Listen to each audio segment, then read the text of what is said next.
colossal triumph. It's the movie they couldn't wait to talk about. The movie is Midnight Express. Story is true. His ordeal is so incredible, it will change you forever. Who really supports me is the people who smoked the hash that I brought back, because that was the best hash ever smoked. Turkish hash to his brother-in-law who drove the cab, who provided all 4 of my trips. I went to this guy and he got me the hash that he and his brother-in-law would press. Maybe we should be recording all this, I guess. Welcome back, everybody. I'm Stefan ADIKA. You're on Coffee Talk ADIKA Live. And make sure you give us a thumbs up and subscribe. And also check out our all-access VIP Backstage Pass. If you want to see this show unedited, uncut, right there is where you get all the action. And plus, you can win some vinyl records. Links are down below in the description. Today in the hot seat, I have Billy Hayes. You might remember that name. 1978, Alan Parker directed the film. Oliver Stone wrote the screenplay. It's all based on Billy Hayes' first book called Midnight Express. And now Billy's here to talk about that and his new book, Midnight Express Epilogue, Train Keeps Rolling. Links are in the description down below. You can order this now on Amazon. Now, here's our conversation with Billy. It all starts now. Don't touch that dial. So Alan Parker directed.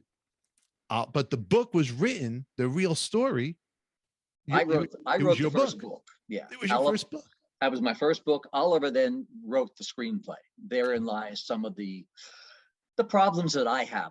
Obviously, I'm the least objective of viewers. And some of the things in the film, we'll talk about it. We're going to talk about all this. But Billy has a new book out on Amazon. It's right here. I'm holding it in my hand, ladies and gentlemen. Right here. And Midnight Express. Right here, epilogue, Train Keeps Rolling. Right, great read, fun read. That's my COVID book. That's what I've been doing for the last 2 years. Actually, earlier than that, but especially the last 2 years, where I've been doing theater. I've got a one-man show that I've been on the road for like 7 years with. That, of course, died when theater died. Las Vegas got hit really bad because the whole town is entertainment and entertainment related. So everybody went down for 2 years. Luckily for me, I had something to do to write the book to keep me from getting too crazy or crazier. We're going to bring everybody back and we're going to talk about the new book.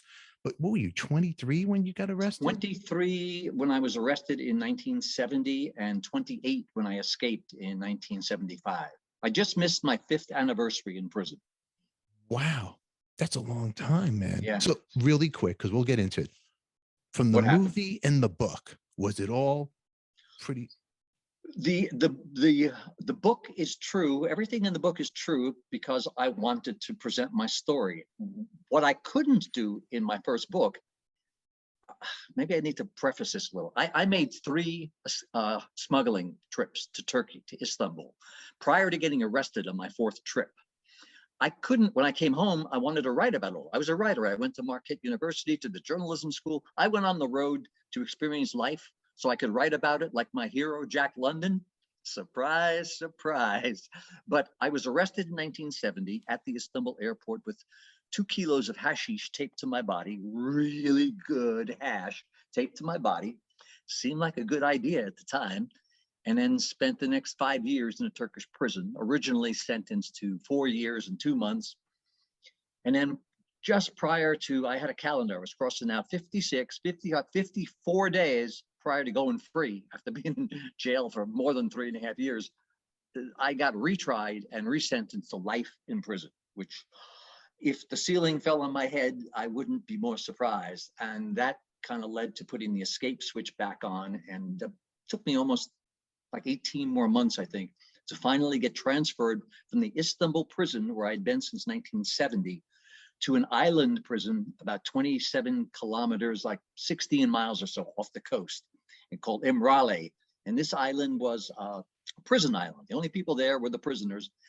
I transferred there because I knew that I'd been trying to get out of the Istanbul prison for more than 4 years. The island itself, we worked on the island. The prisoners work. They carry produce up and down from the boats that come over from the mainland with produce and strawberries. And then there's a canning factory on the island, cheap labor, where the prisoners worked. And I worked there, but I also knew I needed to get off this island. I've been in jail for more than 4 years. It felt like, I can't spend the rest of my life in prison, which is what I was looking at. And I was able to escape off the island in a rowboat in a storm one night. Desperate men do desperate things. And then make my way through Turkey and back to, I rode the boat to a little rowboat to the mainland, and then made my way back around to Istanbul, where I got a hotel room, a little cheap hotel room down by the waterfront, and dyed my hair black because I had blonde hair back then before it was turned gray and a blonde mustache. So I dyed everything black in the Istanbul hotel room, and then made my way west, to the Greek border. It's the Madhouse River that runs down from Bulgaria, separates Turkey from Greece. And I knew that I would swim across this. I was an ocean lifeguard. I Wow. made it easy to swim out to the boat, to cross the river, anywhere. I mean, I got lifeguard. That spoiled me for the rest of my life, because that's the best job in the world, is lifeguard. After that, everything is downhill. But I wasn't worried about the swimming part. I knew if I could get to the Madhouse River and swim across into Greece, I knew the Greeks would never send me back to Turkey, not for 2 kilos of hashish. If I killed someone, aside from the moral karmic implications of killing another human being, which I didn't do in the movie like they had Oliver Stone had me do, I wouldn't be free anywhere in the world. I would escape. But if I've killed someone in the course of escaping, which is why I didn't buy a gun while I was in jail. Yeah. Guns in prison were almost as common as they are in the United States, and probably even easier to buy. But if I've got a gun and whoever's trying to stop me's got a gun, someone's going to get shot dead. And if it's me, I'm dead. And if it's him, then I have to hide out in Uruguay. So I knew that if I could get to the Greek border and swim across, the Greeks would send me home, which they did. They kept me in a little room in the woods for 12 days while the Greek government decided what to do with me. I said, I just escaped from Turkey. What I knew is, if you're an enemy of the Turks, if you've escaped from the Turks, you're a friend of the Greeks. And that's how they treated me. They kept me in the little room for 12 days, a room in the woods, which, again, I could do 12 days standing on my head after 5 years in the Turkish prison.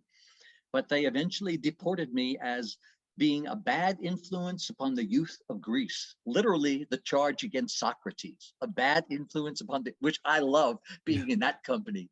But I was able to fly out of where'd they take me? Thessalonica, from a little place in the woods up to Thessalonica, and then fly back to Actually, I stopped in Amsterdam on the way to. Oh, you did? Oh, yeah. I flew into Amsterdam. The first flight, there's a lot. I'm leaving out some stuff. We don't have enough time, but there was some stuff in between. And the first flight out of Thessalonica was going to Amsterdam. And I said, if I'm going to be free anywhere in the world, it's Amsterdam. Yeah. So I flew there and spent my first, I think, 3 or 4 days of freedom in Amsterdam, which was amazing. And then flew to New York. And that's where I stepped off the plane at Kennedy Airport, and there were 100 reporters. I mean, literally at the airport as I got off the plane. Billy, what's it feel like to be home? I don't know. I just got here. I haven't even seen my mom. It never stopped. It started there, and I'm still answering questions here. 52 years later, I'm still talking about the subject, which is amazing to me. The story never gets old. Well, I've had maybe to you, but not to Well, it's not even to me. I mean, I needed to do this. Again, I was a writer. I wanted to write about prison, but not now. I just got home on a Friday, and suddenly I'm talking to literary agents, and I'm starting to I wanted to forget jail, not write about it, not think about it, but it was a really good thing that it was cathartic, that it forced me to deal with this stuff. And it was so hard at first. When I started to write, I couldn't deal with it. But as the words settled on the paper, they sort of came out of me. So it was a do-it-yourself therapy. And the writing of that book was so good for me in so many ways. And that kind of led me into doing what I'm doing now, which is constantly talking about this story. And I've had so many people, I kept thinking, but people be sick to death of all this Billy Hayes bullshit. What I found out is people are interested in the story. And I've been doing the one-man show for 7 years, writing the Midnight Express with Billy Hayes, telling these stories. And what I discovered, especially at the theater, because I do Q&A afterwards every night, and I hear from the audience, people related to my show and to my larger story because everybody's been there in some way in their life. Everybody's been down in a dark hole somewhere in their life, struggling to get out. Even in today's news, as you know, the girl, Brittany Griner, I think it. Yes, in Russia. In Russia, for everybody watching, if you don't know, if you haven't checked the news, The basketball player. the basketball, the WNBA star, Women's National Basketball Association, she was detained in Russia for allegedly having, was it hash oil, vape cartridge, or something? Something vaporish, yeah, some kind of cannabis related thing. And there's articles comparing your story, people referencing back to Billy Hayes of Midnight Express to her, man. What are your thoughts about her situation? Well, her situation is bad because it was what it was before. Then I think she's become this political football, which now she's in trouble because now there's politics involved. It was just the crime. Cannabis is really, in most places, it's not even illegal anymore. And where it is, it's pretty much a slap on the wrist. I mean, cannabis now is acknowledged as not just to get you high, which is just fine, but it's a healing product. And we've come back around to the realization that for 5,000 years, mankind has used this plant. It's a plant growing from the ground, and we've found myriad uses for this amazing plant. It's only when the DEA and all that 1930s, 37 stuff came in where it became the war on drugs, and this plant is now put in a category with other plants and other products that really aren't as helpful. Cannabis can be incredibly helpful and healing to people. Using the products, the CBD product for wrists and things, that's becoming acknowledged now, which I love. It's a long time coming, but I've been talking about it for more than 50 years. And all of the other guys who have been out and, the Last Prisoner Project and those people trying to get people, because as we speak, there are still hundreds of thousands of people in prison for pot, for cannabis. It's amazing to me. What's John Sinclair has been in there for like 40, 50 years for cannabis, something that's legal. As I sit here, I'm in Vegas. I mean, I've got cannabis on my desk. It's all legal, but people are in prison for it. So that needs to be continually spoken about. And I try to do it in every forum I'm allowed to do it, like free prison, free the cannabis prisoners. Put the insanity of the war on drugs, which has destroyed so many people's lives and squandered so much amounts of America's wealth and put us in a position in the world that we were the leaders of pressuring other countries. As I say, I'm Richard Nixon. I blame him for my sentence being increased because he was pressuring the Turkish government, the war on drugs, show us some examples. Well, they did because, back then, well, still now, everybody was getting money from America. So if you still want the money, we have what did Trump say? I have a little favor to ask. Well, they asked Nixon a little favor Nixon asked the Turkish government, increase your drug penalties. And they did. And they made an example of idiots like me and a couple of American women who were there too. And they got life sentences after I did. It's crazy. Yeah, it really is crazy. It really is. And they're making an example of this poor young lady now. That's what I'm afraid of. Yeah. And even if they're not, I think the Russians are using her as a trading piece because of all that's going on. So she's in trouble. When you first were locked up, because the movie is totally different. When you first were taken away, what was going through your head? Like when you, did you think you're going to be there for so long? Did you think I'll get out? Here's how stupid I was.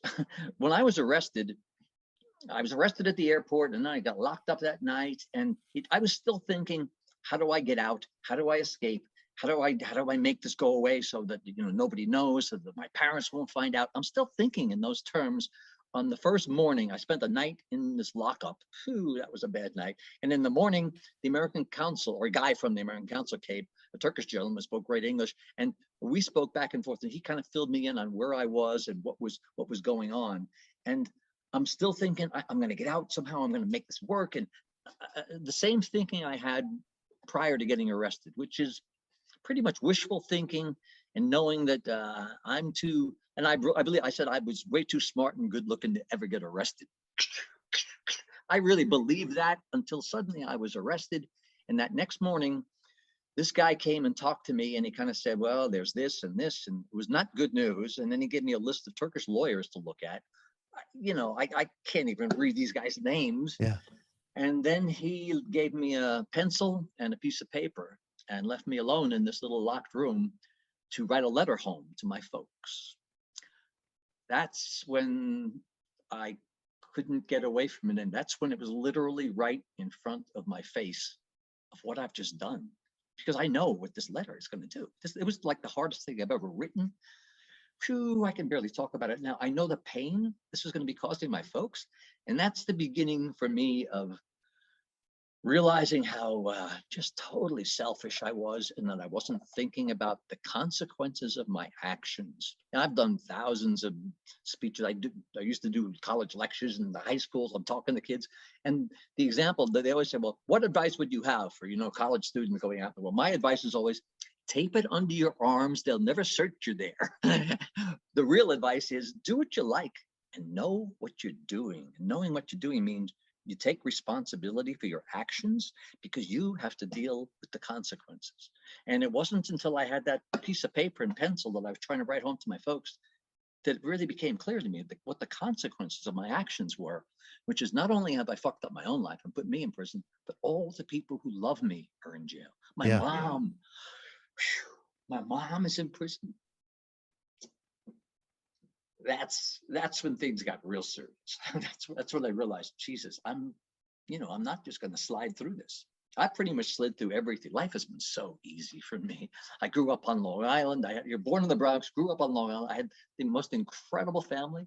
I didn't realize how good my parents were until I saw other folks and other friends and realized, wow, I'm so lucky. And then I did this to them. Whew. That was hard. That's still hard. I talk about it in the show every night. That was the hardest part of jail. Just thinking about my mom, thinking about me every day. How old were your parents around the time when you got arrested, would you say? Let's see. I was 23. My folks they're like 40, the mid 40s. They're like 20 years. I think they were both 22, 23 when I was born. Yeah. So they were, in their mid 40s, middle of life. Yeah. And suddenly all this comes down on them. And it didn't go away. If you back your car out of the driveway and your mom is out there and, oh my God, you hit her and break her leg, that's terrible. So you take her to the hospital and they wrap her up, and then she gets a little better every day. It never got better for us. In fact, we didn't know what it was, because I went 14 months before I even had my first trial, and so many things were up in the air. Nobody knew what was going on, so it didn't get better. And when it almost got better, when I was counting the days, and I know my mom was thinking about me coming home, she's probably out buying food for me and cleaning my room, and then suddenly the bottom of our world fell out, and I'm in prison for life. And that's, wow. How do my folks deal with that? It's harder on them in some ways, because I was there. I knew what my day was like. They have to imagine what's happening to me and how bad it is.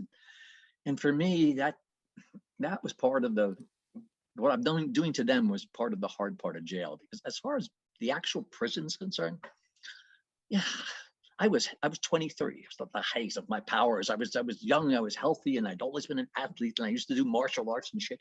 I could deal with the dirt and the violence and all that. And the truth is, if you're a victim on the outside, you will be a victim on the inside. If you're not, you're not. But you constantly have to deal with stuff. But I got really lucky. On my first night in jail, I ended up in a fight with this trusty prisoner guy who kind of ran things, and one thing led to another, and he opened the cell and it came in, he yanked this blanket, and the next day I know, bang. Again, I'm not real big, but I used to be really fast, and I'm scared shitless to have this guy in my face, and bam, I nailed him in the face. He's down, his nose is splattered, blood is on his face. He's screaming for the guards. They're rushing in, dragging me out. I'm trying to explain in English. I don't speak Turkish yet. He woke me up, he hit me first. All they know is, new guy. First night in a fight, lesson needs to be taught.